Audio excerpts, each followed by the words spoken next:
Hello, world. Let's go grab the link.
All right, link is out. Oh, I gotta let me.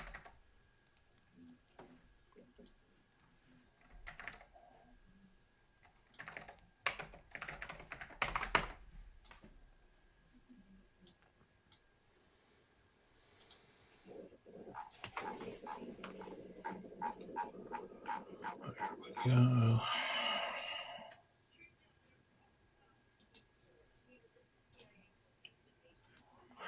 We've been re-binging 30 Rock. Some of those jokes around season 5 start to hit weird nowadays. What show? 30 Rock. So much of it was prescient. Yeah. Yeah. But like there was a joke with Jack Donaghy running with a gun and like down the stairs, and the joke was the safety was off and it went off, and you just hear him yelling, "Oh, sorry!" Oh no. I'm like, I always think of the whole episode where the joke is about MILF Island, which yeah, is 100% a show now, basically. oh yeah, Uh-huh. I like your new background, Casey. thank you. I It's just found reminding it. me that the joke Dogecoin that I bought a while ago was up like 70%.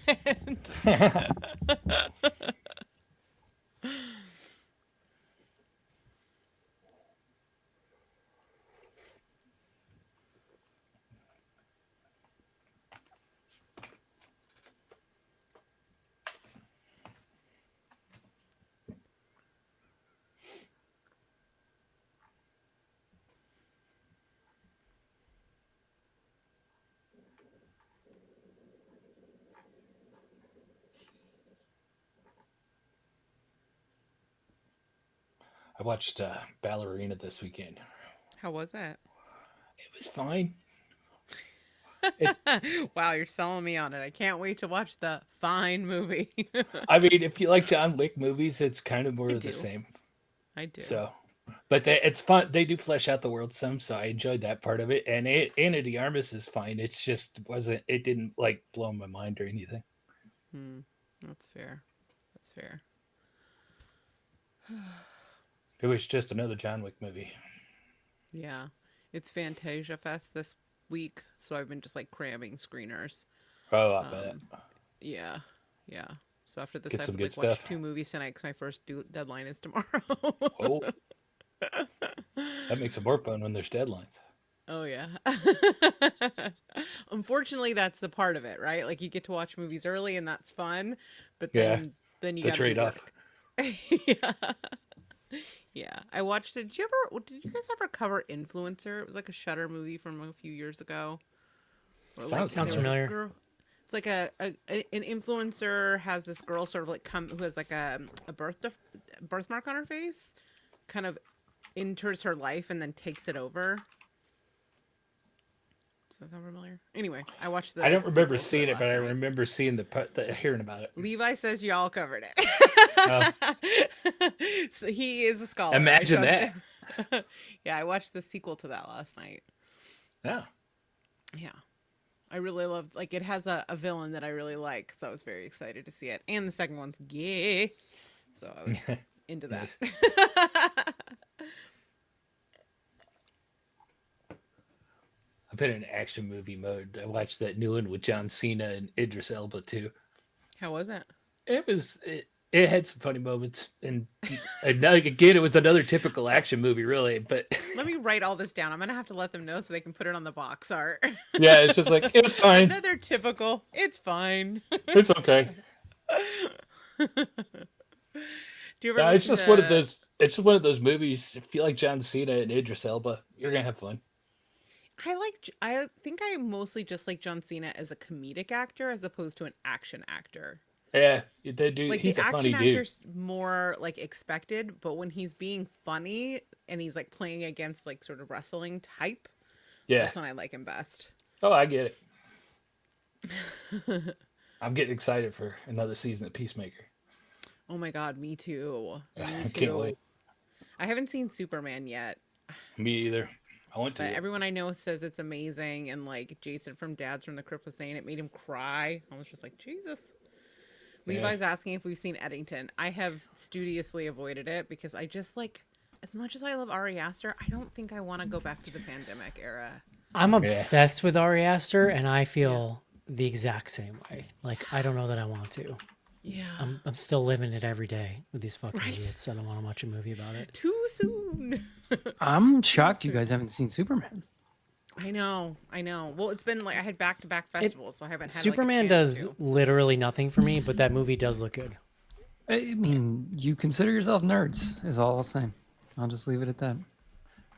Yeah, Call there's different yourself kinds of nerds. nerds. John, I John. haven't gone to go see Superman yet because it means I have to stop playing Expedition 33. That was Oh, like a wow. turducken insult that John just levied against Yeah, I us. know.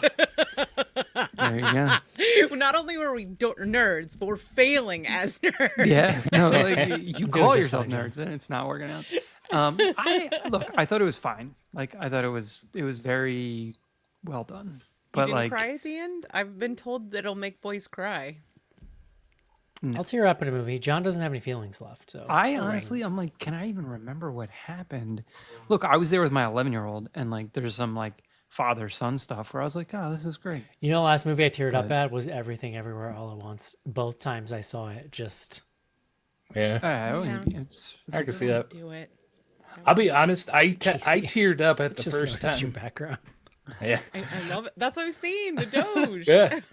I teared up at the end of the first Guardians of the Galaxy just because I had such a good time with it and I was just kind of overwhelmed and I felt like a kid again and it was just kind of like one of those single tear running down. Were you on drugs, or was this just like? No, I Oh, love John, that. those are movie. human feelings, John. That I think I'm that's like for me that's like the best example of a comic book movie. Yeah. Look, I get emotional in movies all the time. It's, but not Superman. I get emotional at VPR sometimes. Did you get emotional at the second to most recent Valley when Kristen? I can't watch The Valley anymore. It's too dark. Oh, It's too dark because every time it's the fact that Jax and Brittany have a kid. Yeah. Every time that kid walks in, I want to jump off my roof. Like it's too dark to be entertaining anymore. He won't be at the 3-part reunion. You can tune in for that. It's too dark to be entertaining anymore, and I just tapped out. Every once in a while, I go back and I try to make it, and I can barely make it through an episode. It's so dark. Yeah. Well, I'll be honest, I Jax got to isn't the- going to be on the next season, so.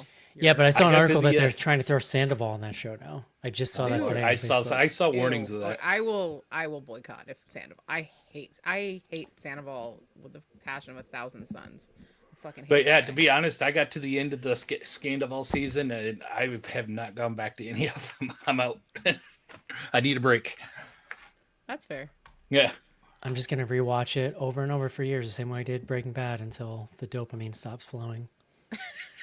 Happy to report it's still there. Then we'll finally get you on Summer House. Yeah, the day will happen. You gotta let me. Yeah. Yeah, I got You gotta let I it play got out. I'm just gonna it's subliminal messaging at this point. Like I'm just, someday it'll hit you just right. Let me grab water quick, and then I'm. Can't wait for you to meet the Workus twins. I'll be right back. How you doing, John? I feel like I haven't talked to you in freaking forever. Well, like, because we missed the show last week, and I wasn't Yeah. on the week before that. I know. I know. I was thinking the same thing. I'm good. Yeah. It's real busy over at the old horror section. The section salt is mines. popping. I'm flying to Comic-Con for like 30 hours. I have to be on like a 8 a.m. flight, and then I'm flying back Friday morning. So Damn. Honestly, I was supposed to be in New York kind City of a this great way morning to do for. Comic-Con. a Last year, shoot. I was in and out because I just I did I hosted a panel. So I Yeah. flew in the morning, did the panel, then just walked the floor and got on a plane and came home. It was great. yeah, I'm not even gonna have a pass. I don't think. And You have to have one to get in. Not when you're CEO, Rachel. No, but there's a pretty sure. pass for that. There I is think a we might pass. just be at the hotel next CEO door. I don't. pass. We're doing it to like meet a bunch of licensing folks, so like it's not even. So you're not it's going to just actually business. be in Comic-Con? No, I don't Oh, think that so. sucks. Well, and I'm also flying from New York. It's different than flying from SF. I mean, I assume you're flying first class as a CEO. No, come on, get out of here. Don't kill the fantasy, I think dude. you guys Just might have- Eli. Yeah, I mean, he probably would fly first class, but he would get his ticket comp from the Comic-Con people. They are Smart. not paying me to show up, so Still. They should be, John. You work for Bloody Good Horror. Don't they know that? shouldn't they though? Shouldn't they? Oh, they should. They should. All right. Are you ready? Oh, I got things to say about this movie. All right, let's do it. Oh, boy. Oh, boy.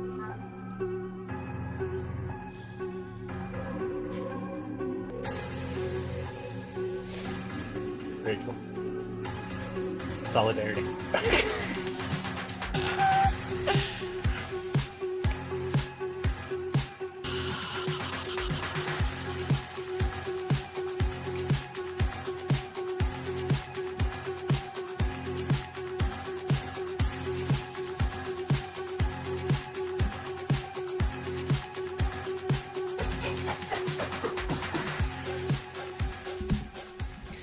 Hello, everybody, and welcome into another exciting episode of Bloody Good Horror. My name's Eric, and I'll be your host for this evening, where we will be reviewing Opus. Frankly, because it's on video, and all of us are too tired to go out to the movies lately, so here we are. We missed last week. That was my fault. I overestimated what I was capable of doing last week, John, but we're back. Ready to do this damn thing. Joining me tonight, first up, from the mean streets of Oakland, California. Please welcome Rachel to the show. Hey. Can we get an update on the fireworks? Have they stopped? They have slowed significantly. That's not stopped. Okay, That's the best I can give you. got it. Next up on the show from Indiana, please welcome Casey. Hello. Yeah, be careful with the fireworks out there because they'll light the cornfields on fire. Yeah. Now we've had a ton of rain. We're good. I mean, they're legal here. I mean, this is where Ohio and Illinois comes, dude. We're pros. I don't know if that's a good or bad thing. And last up tonight Yeah. from Manhattan, New York City, Mr. CEO himself. Please welcome John Schnars to the show. Hello, Eric. How are Not the you? CEO of Bloody Good Horror, to be clear. I would never give Never. him that title. That's unattainable. Unattainable to me. I know. That's okay. I don't. I don't sweat it. I love it. How's everyone All right. doing? We're here to talk about Opus. Let's do it. Let's take a quick break and discuss. This is it, Jennifer. Your big break in TV. Stop the prime time. Main feature.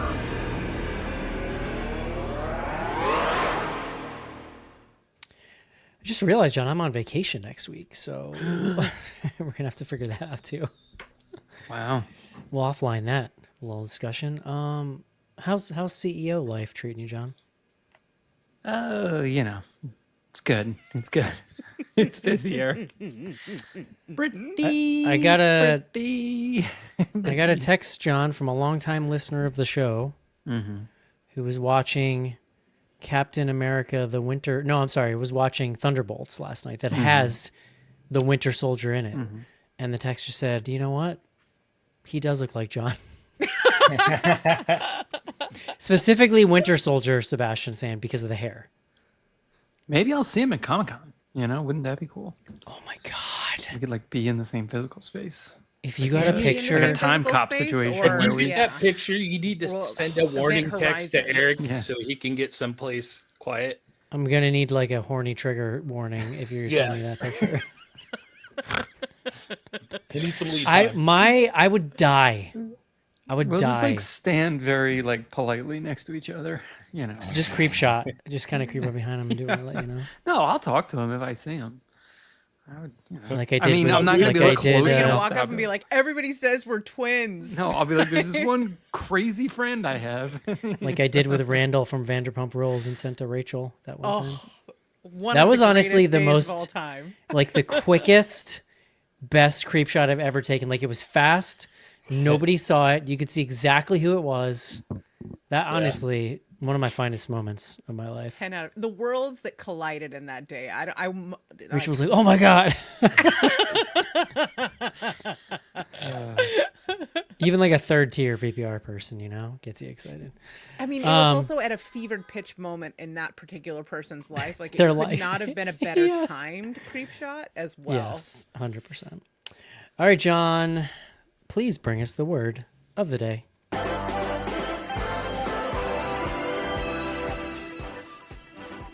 You know, no one checked at the beginning of the show, and so I might have forgotten until 30 seconds ago. But luckily, we have a word. It's not like we've done it 800 times, so Literally.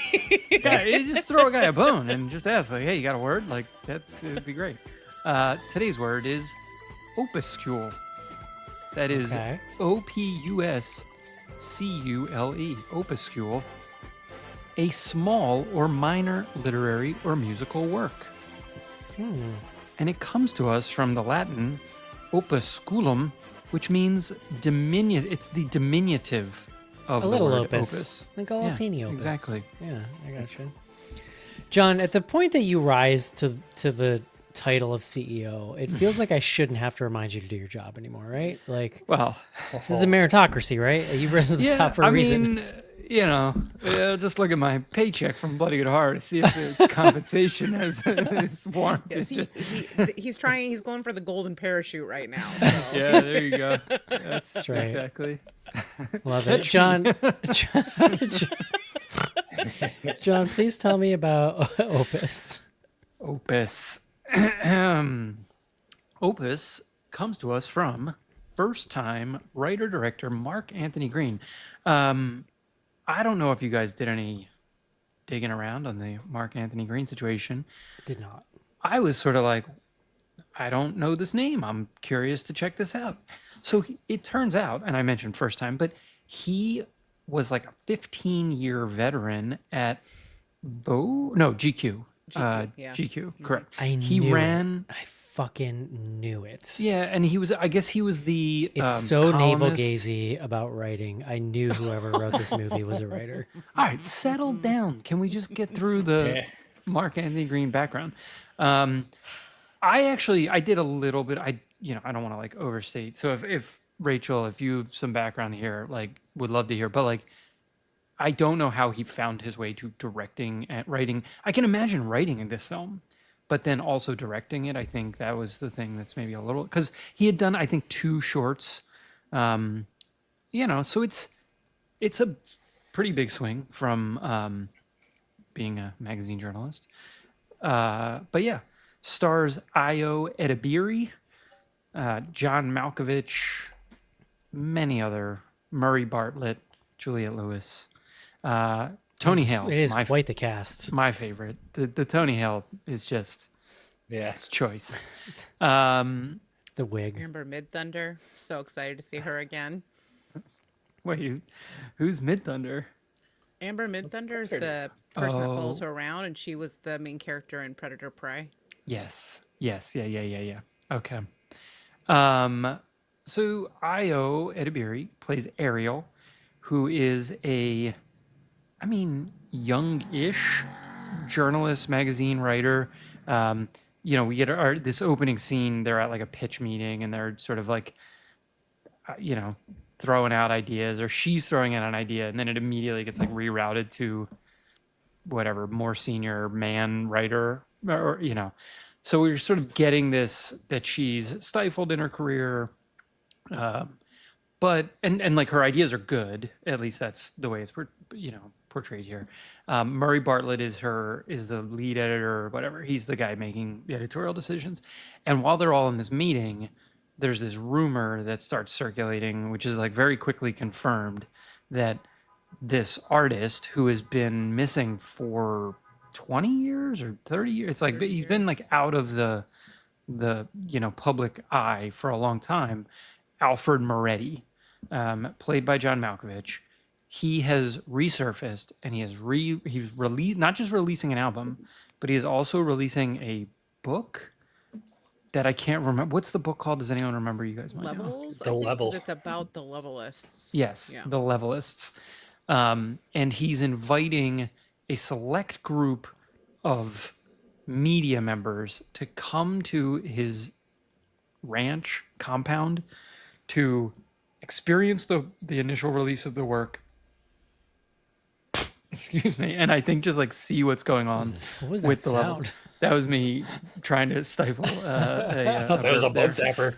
This is what happens. I'm drinking a Weird polar while I sound. Sounded like you- podcast. You know? I wasn't looking. It sounded like you slapped yourself in the face to stop yourself. from- Yeah.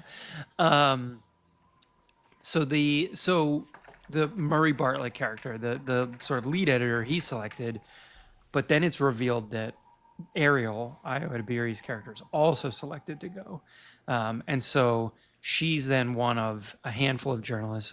So Juliette Lewis, who's the other one I'm forgetting? There is a influencer. There is a paparazzi. There's sort of like Yeah. a rival person from his like yesteryear. Yeah, that's the Mark Siverstein, Sylvester. Sure. I don't know. I'm just looking at the actor names here. And so they all show up at this compound, and it's super culty. Like all the people who live there are dressed the same. They're practicing levelist behavior.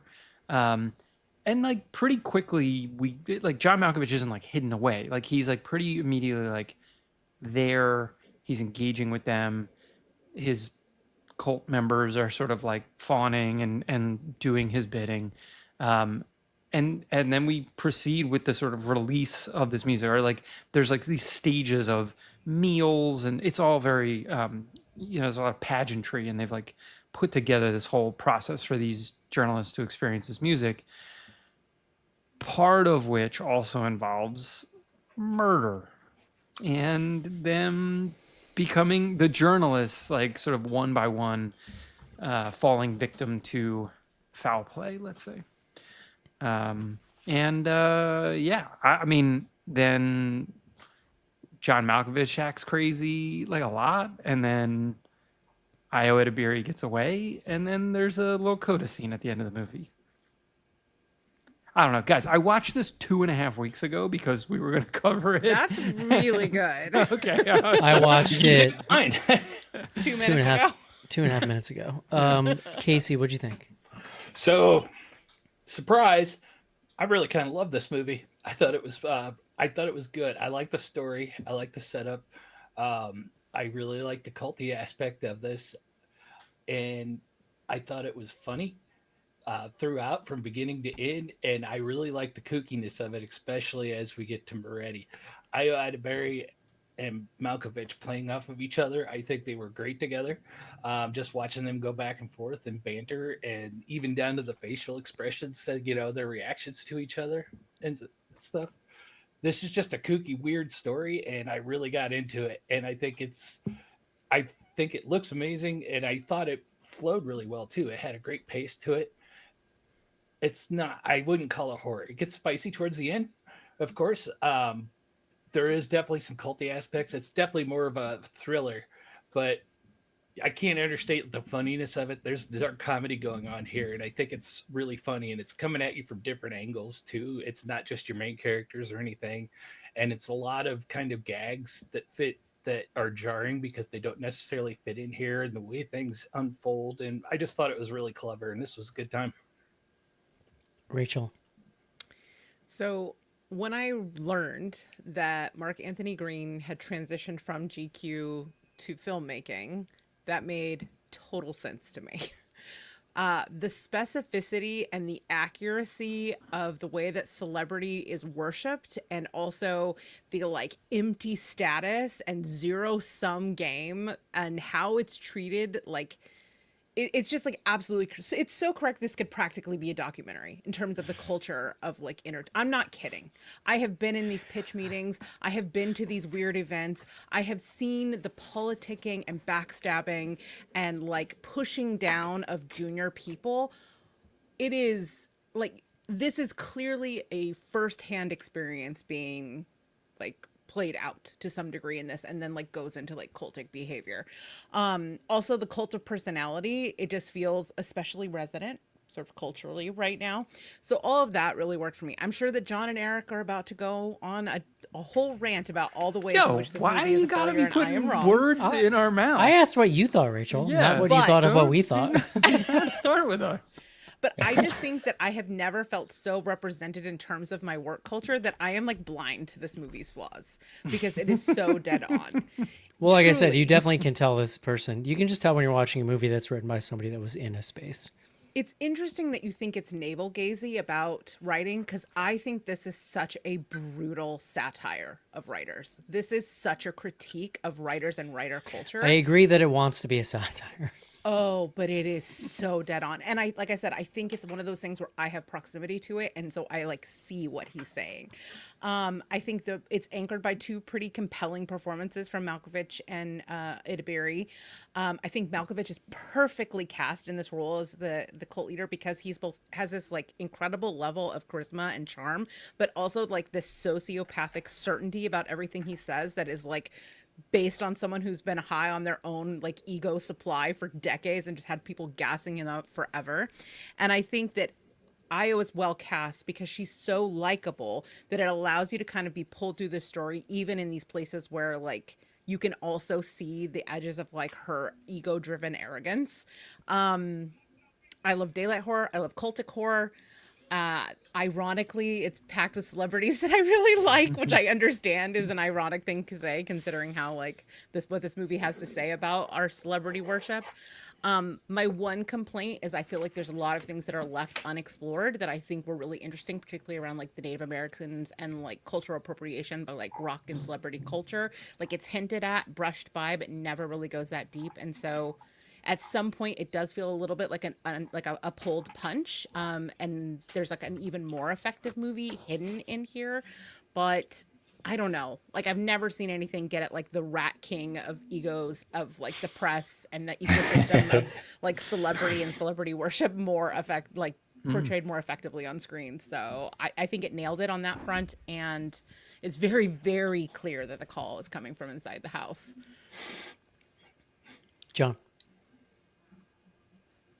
To me, the biggest pulled punch is with all of the tension and action, and like the horror. I mean, Casey, you sort of said this, but like, Yeah.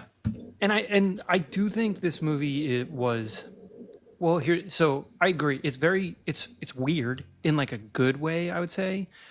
The downside of that is I don't think they had any idea how to market this thing. I don't think they had any idea how to package it, and so like, even positioning it as horror. Now, at the same time, I don't even know how I would after seeing it.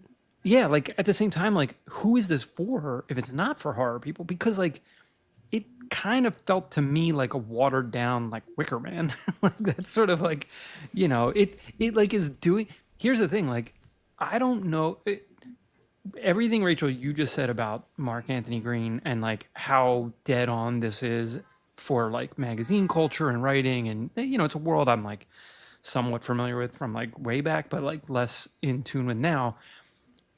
I don't know that he's that in tune with like horror cinema, just like generally. Like, and so then it's like weird to me that he like chose to try to like turn this into a genre thing, or maybe felt like he had to sort of make it work from a satire perspective. I don't know. Like, it just, it doesn't work for me at that level of like what it's trying to achieve from like a genre standpoint. And so, yeah, like John Malkovich is like zany, and like he's doing lots of weird shit in this movie, and I'm I sort went of from like here I don't for know it, why but, he's like, in this movie to by the end of it I was like, nah, I mean I get why he signed up for this movie because Yeah. they were like, be Yes. fucking weird, have fun, I don't care. just do whatever you want. Yeah. No, and like the style of this movie is very fun. Like, it's like, you know, there's like interesting stuff to look at, and I do think it's well shot and sort of like put together in interesting ways. It just like did not work for me. I mean, I like Io Edebiri. Like, she's great. Like, always have a good time. Bottoms, big fan. You know, so like, I saw 2 episodes of The Bear. Does that count? yeah, no, I'm hard out on the Bear, as I think chronicled many times, but she's still great, and you know, like the just rest of this stuff was just not working for me, you know. as a Yeah. package.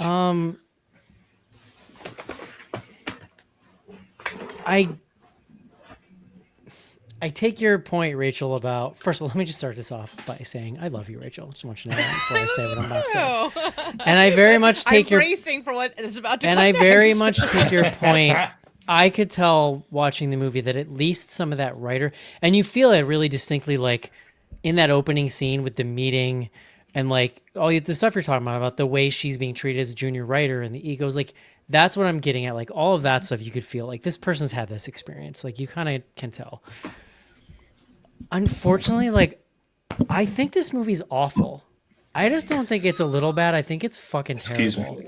terrible. I think I would rename this Word Salad the movie because I think that anytime this movie tries to be profound, the script just derails into the most vague, non-meaningful word salad I've like ever fucking heard. It's like somebody watched Midsummer, like The Ritual, Blink Twice, threw them into Chat GPT and took all of the cult stuff from that and then put their own sort of personal sort of viewpoint about all this writing stuff over the top of it. But to your point, John, like this movie is so boring, and every time it threatens to get interesting because something happens, it just slows down again. Like, and then I'm sitting through all these like music video montage moments, this fucking scene where he's singing the song. Like John Malkovich is in a different movie than everyone else. That's the weird thing about it. Like it's like he is, yes, he's having fun, and there's something very goofy and silly about it that's like, okay, this is entertaining. But it's like, is this movie supposed to be like, I don't think it ever is smart enough to be a satire. Like I kept questioning to myself, is this supposed to be a satire, or is his weirdness and funkiness supposed to be scary and creepy? So like I never got there on that level, and I didn't think it was funny at all. Like at all, I didn't think this movie was funny. So it really just sort of it lost me about 10 minutes in. Never really recovered for me, and by the time it gets to the puppet show, where it finally kind of starts revealing sort of like what it's about, I was just completely locked out. Fair enough. Sorry if Stand I by. was making noise. Can we stand by for a second? Casey, what is happening in your house? I have no idea. I'm just sitting here. I wasn't even talking. Can you tap No, your it mic sounds for a like you're on second? the wrong mic. Yeah. No, he is on the right mic, but you Oh, might. wild. Can you internally turn your volume down, Casey? It's so On loud. the It's mic? picking up like everything in a 5-mile radius of you.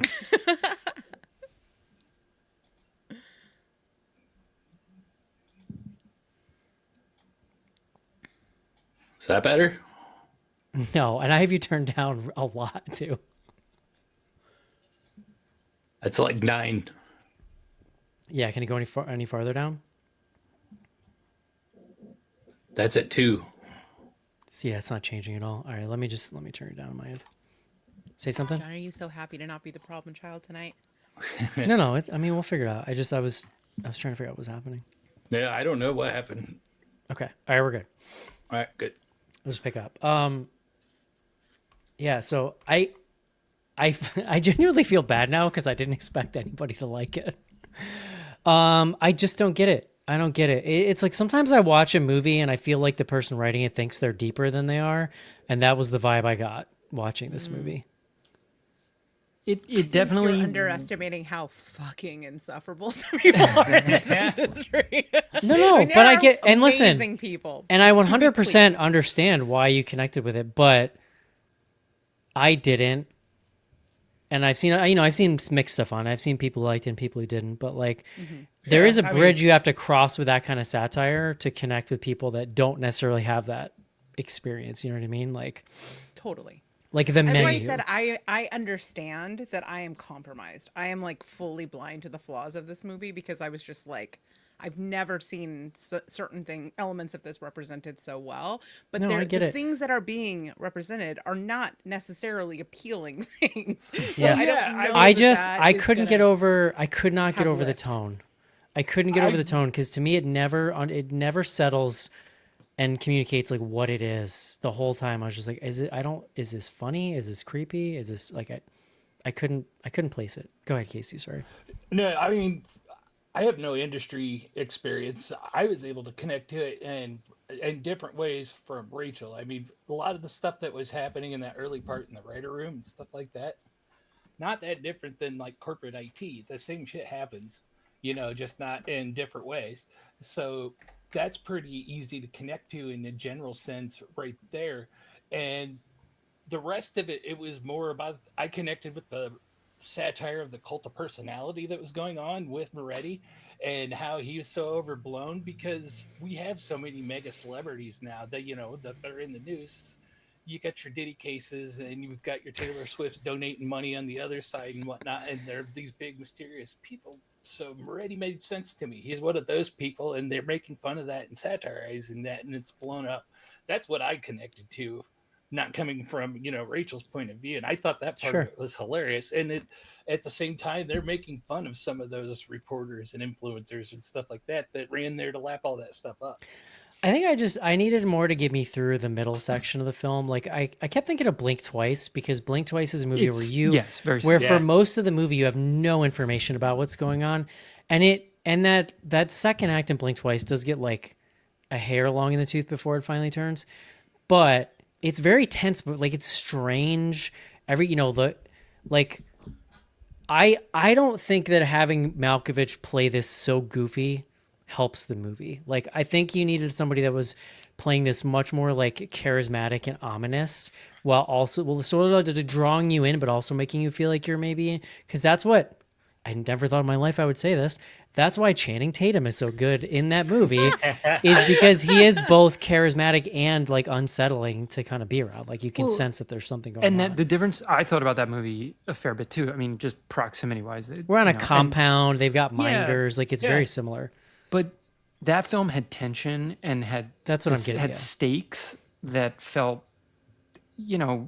real. Like, and this, really at no point was I ever concerned about Io DeBeery. And then when like the other people start dying, I'm just sort of like, who cares? These people were like portrayed as total D-bags or like, losers and just whatever. Like it was.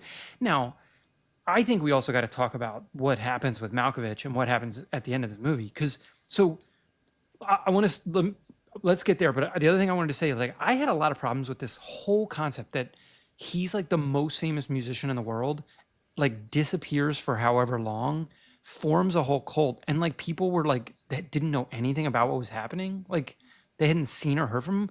In modern society, that is not possible or practical. Like it's just not. So like just getting John, you're not I don't know. Billionaires have bunkers in New Zealand, I guess, and we don't know where those are. But musicians make money by touring. Like guys, sure. I had a harder time with. I had a harder time. Suspension of disbelief. I mean, it's ridiculous. He runs a cult. Listen, like, I had a much. They are lucrative. That's why people. I had a much harder time with the music they were trying to tell me comes from the world's most popular pop star. Well, yeah. I mean, that's another problem with the film is like you have to believe like it's so they've put the music front and center and like. it's fun, but it's It's not awful. like great. But like, and I get it, it's a joke. But I wanted this part of the movie to go. satire. Yeah, but I want it to go either harder in that direction or go harder, tense, and scary. It Yeah. feels, and so much of it is about his performance. Feels like it's like it's moving downstream from or upstream from the movie or something. I don't know. It's strange. Yeah. But when you hire him, it's like he's gonna do whatever the fuck he wants. Like Well, you're not yeah, telling you know what you're getting. him how to perform, how to do it. No, but the whole point with him being in this cult and like and then even inviting these journalists, like we then get this whole explanation and like coda and why the film is called Opus in the first place. Just didn't really land for me. Like if that's and it sort of gets to Eric's point, like about some of the screenwriting and maybe some things that probably could have used more working out, I feel like, to get it to a better place. Like a stronger through line that doesn't need a 2-minute, monologue at the end to explain to me what the hell. Well, and this I just idea that watched. he's like in prison, but he And even at the won, end, I was like, what? What? Yeah, as much as I like this movie, you're not wrong. This movie, that was the. If I had to nitpick something and say I didn't like it, this movie had a soft, ending. It felt kind of jumbled as we got there, kind of rolled into the station, and then we landed on that monologue, and that didn't really land for me either. Where I think there could have been cooler ways to end it, but Even when she was escaping, I was like, wait, this is like. She's And then it just just going to cuts to escape. she's out. Yeah, that felt like, really this seems really anticlimactic for easy. sure. Yeah. Which I I did- guess is explained later. His Fine, but his head cult dude was in Better Call Saul. Was he? He plays the sort of very boring defense lawyer that Saul always runs into at the courthouse, and he's always like eating potato chips. He ends up he ends up defending him in the finale. Like he's his lawyer in the finale of that. But they're like he's just kind of just spoiler like alert. But he's a goofy little character on that show, and it was funny to see him. And it's the only other thing I've ever seen him in. was that the music teacher in the I movie? think so. The guy who he's the first guy you meet when you show up, and he's bald. Yeah. The bald, The bald guy, guy, the yeah. tall bald guy. Yeah. You're I right. did him. enjoyed the imagery of them pulling in at the end, and he's like playing piano in the yard with the dead bodies. Rachel, I'm curious your thoughts. Like, I'm trying to understand the through line a little bit based on what you were explaining. Like, I was trying the whole movie to figure out like, what am I supposed to feel about this main character person? Because like, the funny thing, because in some ways I couldn't help but apply my own media experience to it, which is a person who's only been doing it for 3 years. I mean, I get it. You have to eat a lot of shit to get into these industries, but I kept thinking like, dude, I ate shit for a lot longer than you before anyone gave me a chance. But then is the satire part of it that like she's so hungry for it that in the end she ends up getting kind of used? I mean, yeah, he's someone who we watch a grooming process, but also there's this. I think the important element is the conversation she has with the friend at the beginning about how she wants. Ultimately, everything she's doing is a means to an end to her own fame. So Right. as much as she wants to think she's like this intrepid reporter, this cub reporter, that she's doing the true journalism by tracking down this whole, like with her notebook and her like tracking down the Levelist thing. At the beginning of like the core sort of theme of this is about how she wants to draft and sort of feed off this celebrity to find her own celebrity. And that is like absolutely something And it's that I not witnessed. endearing to her that No, and that's why I'm saying it's thread. good that she is cast in this role because she is actually she is so kind of a terrible likable. character. Because what I actually took away from that scene is her guy friend she's talking to is basically like, listen, you're like You're mid. 27. Like you haven't lived life, and the power of your writing is based on your perspective and what in your point of view, which you don't have any experience to back up and to add weight to. And I'm like, yeah, that guy's fucking right. No, he is totally right. This is why I won't have arguments with anybody who doesn't remember 9/11. Just as a rule. It's going to you get know? problematic the older we get. At some point, sure. Well, at some point, I'll just have to move. I'll have to move the landmark up a little bit, but I think we're still Yeah, we're sure. still good with that one for now. Yeah. Maybe it's the '08 recession after that, you know? You remember when we had democracy? You don't remember? Yeah, that's when we're 70. That'll be the benchmark. Yeah. I remember voting. That was Bold of you to assume we're gonna make it to 70. God willing, Rachel. I saw this astronomy video the other day that was like, it was like, because I get into these algorithms with like younger sort of Neil deGrasse Tyson kind of people who are like very enthusiastic, explain science stuff. And they're doing simulations of like, oh, if you replace this thing in our solar system, like this is what would happen. And the simulation like basically yeeted Earth like out of the solar system. And I just commented, I was the first comment. I was just like, you promise? Fingers crossed. Yeah. Anyway, no, I think that does help like me understand that character a little bit, because I really was like, am I supposed to be on her side? And that's where my own perspective of just thinking about working with young people who won't fucking listen, I was just like, all right, dude, have fun. So you felt very like you were a little more Team Murray Bartlett. Yeah, you were on the Murray Yeah. team. Yeah, sorry, bro, been here longer. What? Someday you can do this to someone else. You know, that's how it works. Well, Rachel, on the you're wrong side. experienced. You're there. You get the byline, right? Surely you have an intern somewhere you get to abuse. yeah, her name's Ariel. And see, that's no fun because she's your friend, so you get to take it easy on her. God. I will say it was a little upsetting in the scene where Ariel's getting shaved by Rachel. I was like, no. I mean, what was the whole point of that? No. That part of I it. think that it's was- about boundary pushing within cults. It's the same thing as the eating of the bread. It's about moving the goalposts and like pushing people out of their. Sure. It's part of a cultic brainwashing technique. No, I get that. Yeah. I like the bread scene. I was amused. It went on a little long. Like it could have been. I feel like maybe could have gotten to that faster. Almost a compliment. We were so close. We were so close. The bread scene made me want to vomit. That's so gross. Yeah, it was super gross. That dinner scene is where the movie lost me. Like that dinner scene is it never ends. It's quite And there's long. no That's ratcheting fair. tension. It never fucking Well, you're ends. just like waiting for the bread. You're like, okay. You're waiting for the movie to start. She just got there. Like, I want some momentum. I want it to feel like something's like happening. We just Well, been and in the that room kills. forever. I'm trying to. It's like I said. It's been a little while. Do we see any of the kills on screen? At least one or two of them. We get to see Murray Bartlett. I mean, dude, when he gets hit with the arrow, I was like, oh, yes, something is Well, there's happening. We're finally here. And then the next movie, they're just drinking. They're like, nah, everything's fine. Like, you're overreacting. Like, Yeah. I was like, oh, God, okay. I feel like we see the paparazzi get killed too. Yeah, I think so. Yeah, she does. I think that's right. I Or- think my favorite laugh in this, and it was super short and simple, is after Io and Malkovich had been to the oyster hut and we're walking back, and she finally just couldn't control herself and asked him, "Did you really buy Freddie Mercury's teeth and wear them?" And all he could do was look at her and walk away. My favorite was Tony Hale because Yeah, he was. Oh great. yeah, he was great. he's incredible, and he's only in 2 minutes of the movie. Who's Yeah. Tony Hale? Oh, Buster. Yeah. Yeah. but Yeah, still. Buster.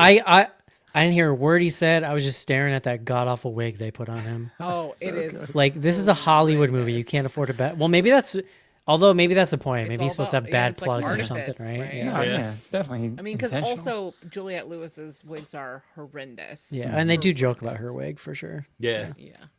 I can't She say had a Tony small Hale has part. the best line too, and it's like when she's like, "He killed 5 people," and Tony Hale says, "He was passionate." Man, yeah. Here we are, a house divided. Yep. Will we make it to next week? Still Stay love you tuned, guys. folks. Stay tuned. All right. Okay. Any other moments here you guys want to talk about? It was the moment of John Malkovich like dancing and singing in a circle in that weird set he had created. Like that was a moment where I was like, I don't care for this movie, but I 1000, and I don't understand why he's in this role, but I 1000% understand why he took this movie. Like, he looked like he was having I love so that much scene. goddamn fun in that scene. I see him, of course, he's a cult leader, but like a pop star cult leader, like they Yeah. couldn't even auto tune his voice enough to make that music sound at all listenable.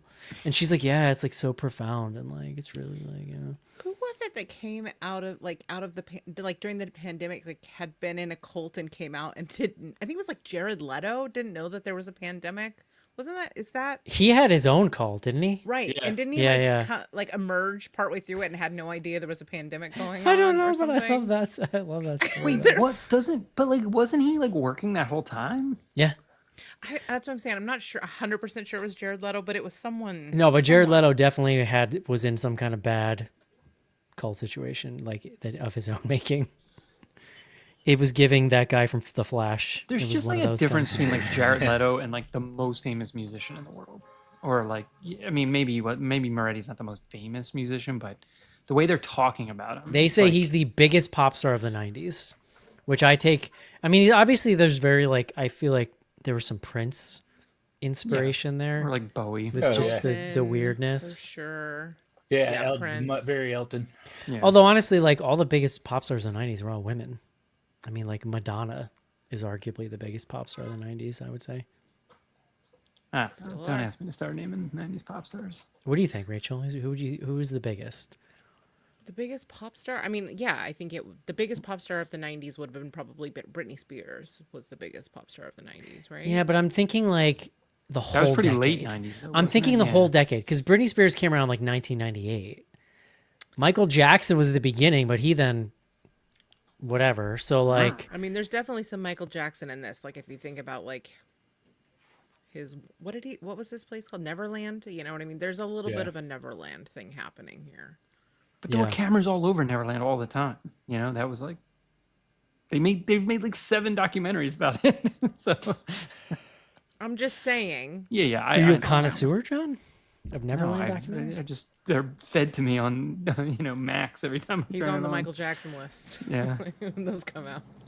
I used to waiting for the love movie. I used to love a good depressing documentary. I just can't do it these days. I always see some new true crime thing where they're like, "Oh my god, this made me so mad while I was watching it." And I'm just like, I get mad every day from just waking up and looking at the news. Like I don't need a documentary to make it worse. This is why I'm watching nothing but VPR in a loop, Rachel. Well, I was going to need- ask if you're watching the Trainwreck series on Netflix. People seem to be loving Trainwreck.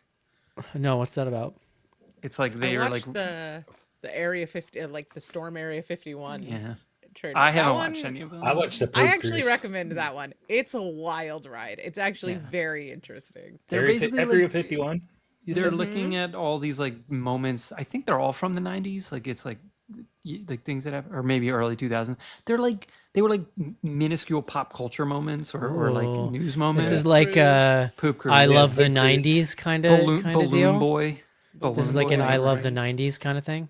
No. But it's like an hour on one topic. I would Yeah. it's the remember the like whole Naruto run, they can't catch us all, we're gonna storm area 51. Do you remember Yeah. this phenomenon? The Yeah. documentary is When just they- about like the 3 people they did catch or what? Oh no, there were tons of people that went. Nobody ultimately stormed it, but one of the talking heads, one of the people that was there on the ground outside the gates of Area 51 that night, was one of the 2 brothers that directed "Let Me Bring Her Back," and yeah, the Wow. Raka Raka Philippou twins. Yeah. They Oh, were funny. there, so they're in that documentary, and it's just some like kid that was shit posting, and it turned into like a global phenomenon of people saying they were gonna. Well, because those were guys are gonna- from New Zealand or something, weren't they? Mhm, and they were there That's on the funny. like it blew up. It's actually really wild. I'm gonna have to watch that one. Yeah, Train and wreck, it Eric. won't dark you out, Eric. So like if you need some, Yeah. if you need a slight momentary palate cleanser from the VPR, that episode pretty good. is pretty great. I'm pretty good.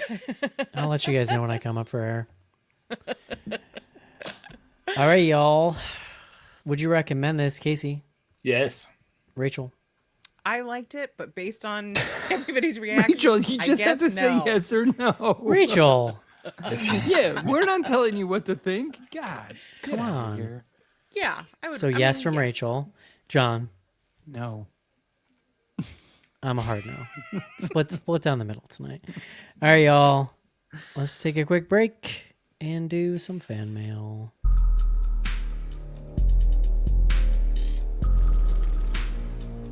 Guys, are we doing? I know you did last summer this weekend. info@bloodygoodhorror.com. I could do it. Or on Twitter using hashtag AskBGH. I would like to. I could do Join it. Patreon to get back episodes. We're just gonna have to and figure much out more. recording. I think I could record Wednesday night. patreon.com/bloodygoodhorror. I can. Or My Thursday. kids go to camp on Sunday, so I'm I going can on do whatever vacation. you want. Can we do it Sunday night? That's No, I could do it Sunday. I mean, I could. No, I can't do Sunday. Sorry. And we're back. Let's see. The Jace says on our YouTube stream, we stream live to YouTube every week, John. You can get that link, patreon.com/bloodygoodhorror. Sign up there. Wednesday evenings around 8 p.m. Eastern, we go live. You can even just talk directly to us in the chat here. The Jace says private jets only for CEOs. That's right. John's in that PJ One life. day, Chase. Levi, John is the Winter Soldier. That's right. I mean, look at the hair. That's gonna be the name of his private jet. That's right. Winter Soldier. I was gonna call it Jimmy and Stiggs. What do you what are you talking about? Jace. Oh man, it's been a while since we had a movie that completely split the crew this much. Liz, I love Liz. I expected no one to like this, but if there was a divide, this was going to be it. Well, Yeah, well, oh, when we do largely next week with predictable the as a next crew. movie. And let's see, Jace, Whitney, Mariah, Celine, I mean, Celine, still going. Mean. Yeah. and Liz. I think Madonna is the closest comp for this. As far as just like, I think it's Madonna. Madonna had a But it would have, all the way premise through. is she would have disappeared in 1999, and then in like 2020 she resurfaces and is like cult leader, and has a buy new it. banger album. Okay, I buy it. But really, truly for me, I think even though he was more of an 80s guy, I feel like the styling of this character's personality is very Prince to me. I feel like it's very like the Chappelle Show version of Prince or something. Schnars, I mean, people and come if you here think every about- week to listen to us. They're gonna go listen to Madonna too. If she wanted to go start a church. Yeah. All right. I could see like the whole like there's so much about Prince that is still so obscure and in the vault And fascinating, yeah, for sure. Yeah. Yeah. well that's another one. There's like a 3-part. I think it's a 3-part Prince documentary, or maybe even more than that. Like 9 parts that got completely shelved through. Well, there's Kevin Smith has a whole story about making a documentary about him and finishing it and him being like, okay, thank you, put it in the vault, never to be seen. Yeah. It's kind of what he did. Well, no, this was done after he died with his Oh, because like, of the family. family. Yeah. Who did you just say, Rachel? Kevin Oh, Smith. Kevin Smith? That's what I thought you said. Yeah. Yeah, he tells a whole story about it in one of his specials about like working with Prince and making a whole documentary about him, and he was so proud of it. And then Prince is like, "Okay, thanks, bye." You ever It's seen in the that? vault. There's a story on Instagram, like a TikTok that's been going around of Kevin Smith talking about Harvey Weinstein and how he spoke on the phone with him like 2 days before he was arrested. Because basically he said that he'd been trying for years to do something with, I want to say it was Mallrats, and he had asked many times, and like things had sort of, nothing had ever really happened with it because they own the rights, Miramax, right? And he gets they were coming up on the anniversary. So he'd kind of been asking around again, and he gets a call directly from Harvey, and he's like, "Hey, yeah, we should do something with Mallrats, like blah blah blah." And he got all excited. He was like, "Yeah, fucking Mallrats, let's do it."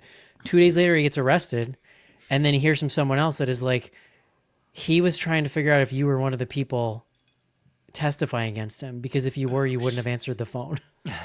Oh, And this is just Kevin Smith telling the story in an interview in his, in his very like effusive Yeah. manner. They Yeah. tell stories. I've seen it a bunch of times. It's like it's fascinating. yeah, he's such a great storyteller. I think I like. No, it Kevin was Smith. Dogma. That's what it was. It was Dogma. Yeah.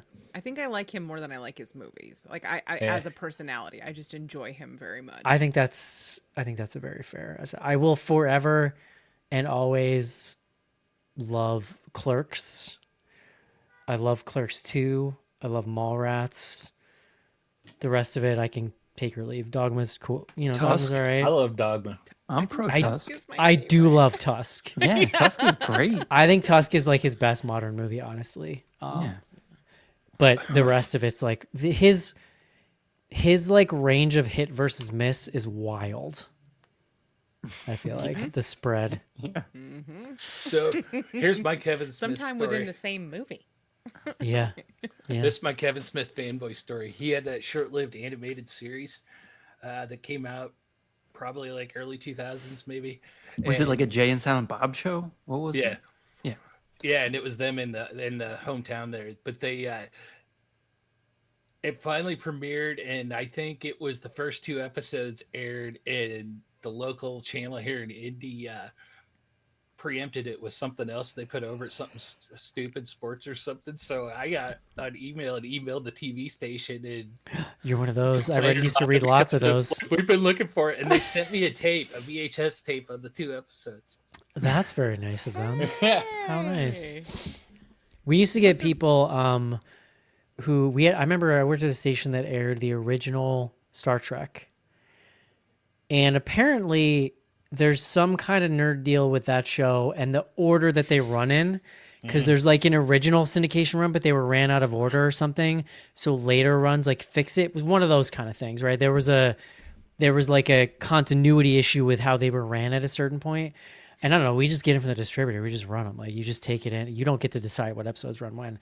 And I feel like it was multiple people, but I remember one guy in particular that was just write us livid on a regular basis about how we had been screwing up the order of Star Trek episodes.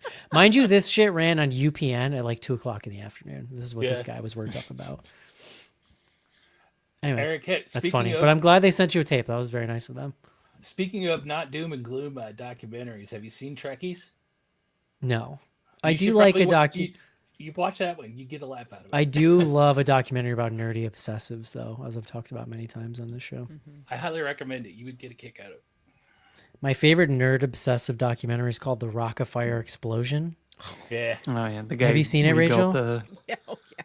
It is simultaneously the most uplifting and depressing thing And you'll ever see in your depressing. life, and Yes, it's incredible. Yes.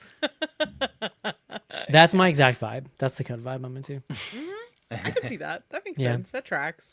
Because I watch the movie and I simultaneously go, this makes me want to kill myself, and I kind of want to be this person. And there's this like, it's like the 2 wolves inside of me that like are fighting for supremacy. Yep. Yep. Because I'm ADD, so like I can never stay on a hyper focused thing for more than like a couple weeks or months. So like the idea of somebody who just it's one thing for years. Because even like we've done this horror podcast forever, but I get to watch a new movie every week. You know what I mean? Like there's novelty there for me. I like to think we're building our own Rockfire. Like you ever read a story about like this person built King's Landing in Game of Thrones and Minecraft over 30,000 hours in 10 years, and I'm like, why can't I be that? I want to be that person. At no point do I say that to myself. Well, that's why you and I are different, John. Yeah. You ever heard the I enjoy phrase, John? novel experience. John, you ever heard the phrase? It takes all kinds. Yeah, no. Indeed. You know. Different strokes. We can't all be folks. CEOs, John. One I'm day more of I like could maybe I I'm more can of like green like Trekkies too. I'm more of like a court jester kind of character. We don't have any email. Casey, do we have any threads? I got everything out late today. So I We guess got one don't threads watch. question out there. Okay, cool. It's a good one. Comes from our buddy Levi. Well-adjusted podcast. I can only think of the bear when I see Io at a beer. What other actors are so closely tied to the roles they've played, like Mark Hamill and Luke Skywalker? Jason Alexander. Yeah, That's a good one. that's a pretty good one. And I say that because there's a meme that always goes around from the time he was on. He did a guest stint on Criminal Minds in the early 2000s, where he wore a long shoulder length flowy silver wig, and people always it comes up every 6 months, and they're like, "What the fuck is this?" And I'm like, yeah. I was there when it happened. I mean, I would say the same about Michael Richards. It's a bit of a different the whole situation. yeah. Right, obviously. Yeah. Only Julia Louise Dreyfus escaped that one. No, she did. She's That's a like testament to how good she is. Yeah. Yeah. For me, it's as much as I have enjoyed this actor and many other things and find him quite charming. J.K. Simmons will always be Schillinger from Oz for me. Yeah. You said that. Bummer. Yeah, you said that before. Have I? I mean, that's the one. Yeah, that's my go-to for that. Because like every time I see him, I'm like, look at him playing a charming dad, and also he was a Nazi. See, for me, I did watch Oz, but I don't know that I've seen every episode, but so I'm like familiar it's with like that the kind. first episode. He's But like the he's main the- antagonist. Yeah, no, that's what I mean. I certainly, but I started with him as the Law and Order psychologist from like the very early seasons of Law and Order. No. Skoda, I think his name's Skoda in the show. Yeah, it was straight to him putting lipstick on his cellmate, like for me. I love J.K. Simmons. I think he's awesome. Me too. I don't like that this is my experience with him. I've tried. Like, I love him as the weird hook hand teacher in Jennifer's Body, which, Eric, you still need to see. But, yeah, there's always a little piece of him that's Schillinger for me. There's a lot. I feel like you go back to any of the like '90s sitcoms, you can pick like any of the character Yeah, actors. Like, I did sort of. I did terminally end that conversation by picking George Costanza. Yeah, Mine's two-piece. Friends, like all the Friends characters. Man, mine's a Well, except for two-piece because Lisa they come as a Kudrow, pair. maybe. But it's James Roday Rodriguez and Dule Hill. They will always be Sean and Gus from Psych to me. And Fair. like James Roday Rodriguez did, I didn't watch the show, the drama show recently. Colleen was a big fan of it. Dule Hill, we saw him play the dad on the reboot of the Wonder Years. They were great, but they'll always be Sean and Gus. You know that's right. Yep. MC, clap your hands. Casey. I never saw the show. Oh, it's wonderful. It's very charming. It is That is something light and not dark at all, Eric, that you can At get all. into, and it's funny. at all. It's like Office level for. I can see it going Office level for you. James Roday also directed a horror film called Gravy, and he's got a new one coming out. Like, he's a big horror nerd. Yeah. Love it. All right, is that it? That is it for Threads. Let's see what we got. I don't know that we had much, but stand by. Teddy Kruger says, "Is it me or was Johnny Malk miscast? Who is that?" Johnny Malkovich. John Malkovich. Oh, I'm like, Yeah, I looked at this 5 times. I was like, who is that? Because I don't know anybody else's name. There could be a good guy named Johnny Malk. Yeah, I don't love it here. I love that he's thought it living was his great. best life and having fun with it, but I didn't really get it. It worked for me. Yeah, I enjoyed it. I think the only thing I wouldn't see him as playing that Malkovich role, but I would see him being higher up in the cult. Was this movie is missing some Will Forte maybe? Being weird. Stop it. But that's the version I'm talking about that just goes all the Yeah. way in that direction. Will Forte, holy fuck. You cast Will Forte as this person, and maybe I'm in. Maybe I'm in. I love that guy. I well, love that's him so basically much. wasn't Will Forte the guy in what was that Extraordinary? British Is that what movie. it was Yeah, called? Extraordinary. Yes. You know, Matilda went to high school with him. Oh, really? Really? He was That's like one of the fun. guys on the water polo team. Oh. He was the one nice guy on the water polo team, which was apparently Fascinating. very douchey. Thank God. What kind of school do you go to that has a water polo team? That's big out in Cali. I remember a doing it in gym bougie class, but ass like small we didn't have a town. team. That she grew up in. Fascinating. One last tonight from Blob Nelson. It just says, "This movie, why?" It's all right. You and me, Casey. We got each other. And that's a wrap. Hey, bro. Always. That's it. That's it for the show. Really appreciate everybody hanging out tonight. The YouTube chat. Glad to be back. I am on my own vacation next week, but I think we're gonna try to see if we can maybe squeeze a movie in. We'll see. Maybe a little. I Know What You Did Last Summer. We're only 1 week late, guys. We were gonna do that this week, but John shot it down. No, wait. Oh, yeah. Well, I couldn't. You hardcore shot it down. You're like, It was no. It was a tough Things get were to the said that theater cannot be situation. unsaid. Amazing. All right, y'all. That's gonna do it. Hope you enjoyed the show, and we'll talk to you next week. See you. Bye, everybody. Bye bye.